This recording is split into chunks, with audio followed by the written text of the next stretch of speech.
Welcome everyone to another COTA Conversation. Information from the Council on the Ageing, Victoria's leading organisation promoting opportunity and protecting the rights of older Australians. COTA Conversations.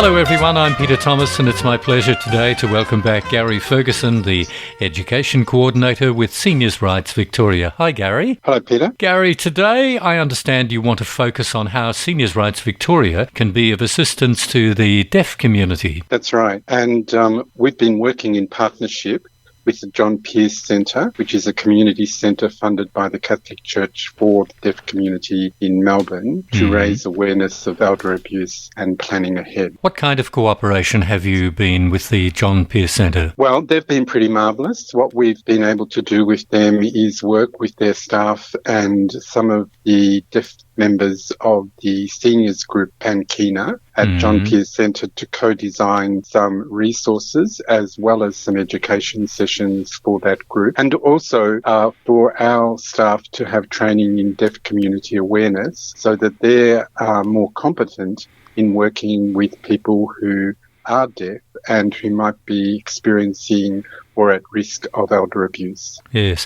Well, Auslan is the language of the deaf people in Australia, and of course there's a greater awareness of it these days. I think we see it so often, don't we, on Yes. television. How can Seniors Rights Victoria help with Auslan? Well, the first thing we did with the group was to design two pamphlets, which we wrote and then were translated into Auslan language, written language. Yeah. And so they're now available. The two pamphlets are What Happens When Families Hurt You, which explains what elder abuse is and gives some examples of how it might happen. And the other one is What Happens When You Cannot Make Choices in Your Life, and talks about how to put plans in place so that in the event that you can't make decisions, at least your preferences will be respected and recognised in the future.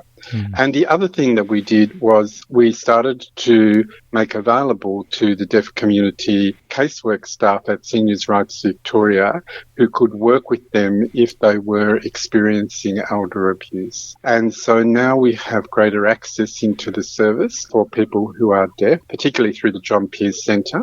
And we have caseworkers now who, skilled up in deaf awareness and will be able to work with deaf people in trying to resolve and support them to address the elder abuse. That's great. Are there particular problems an ageing deaf person has to face? Yeah, so when we were doing the consultations, one of the things that we came across when we were talking with the deaf community was this thing that they are constantly confronted with, which is that if a person is deaf, they are therefore dumb and stupid.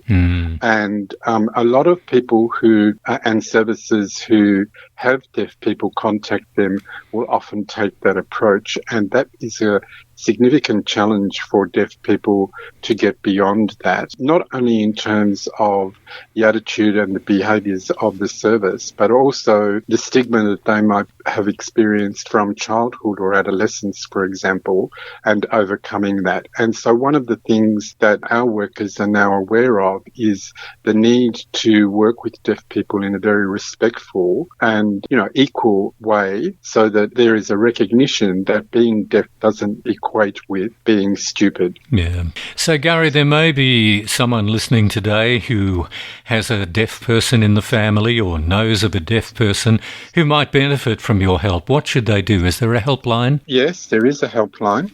Our helpline is 1300 368 821. And they can also contact the John Pearce Centre, which is a centre for the deaf community, on 9525 1158. Well, Gary, thanks for joining us today and for giving us that important information about Auslan assistance. It's been very interesting indeed. Gary Ferguson, Education Coordinator, Seniors Rights Victoria. Thank you, Peter.